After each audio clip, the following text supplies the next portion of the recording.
Okay, the purpose of this mini lecture is to finish the vertebrates that, or sorry, the invertebrates that are on study guide, the first half of study guide 33.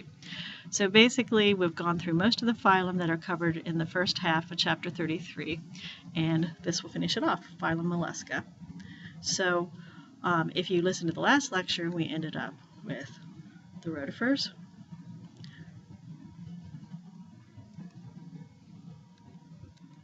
there we go. So this, just to make sure we're all in the correct place, the last phylum we covered was phylum Rotifera. Again, we talked about this whole phylum that were mainly female, 99% female, and reproduced by parthenogenesis. So now we're moving on to phylum Mollusca, which is the soft-bodied animals. And if you look at the bodies, there are really diverse body plans in this phylum. So this includes things like octopi and snails and clams. And I'm just amazed by the diversity of body forms here. I mean, a clam, it doesn't have a head, it doesn't have a brain.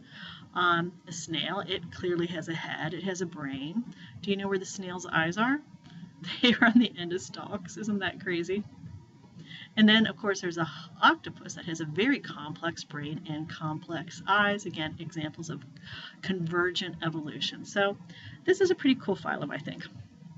So again, mollusks are soft-bodied animals. Key characteristics, they have bilateral symmetry, which, as we should all know by now, that means they're triploblastic. They are coelomates, and they have kept this invention of two gut openings. Yay!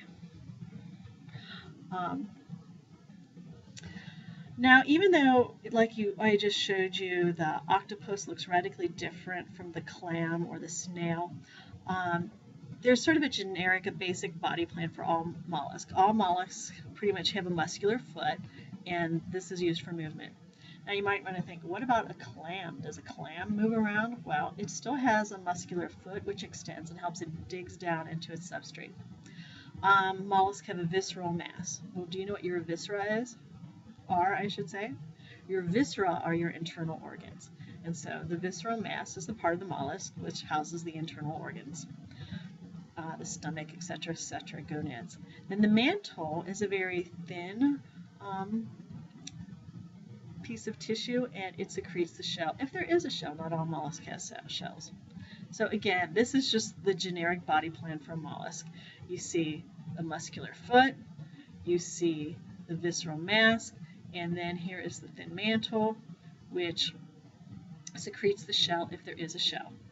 What a lot of mollusks have is this organ called a radula, which is basically a tongue with, again, it grates. It's very effective, all right, with these little projections on it. So for instance, some snails are herbivores, and they'll use this radula to scrape algae off of rocks.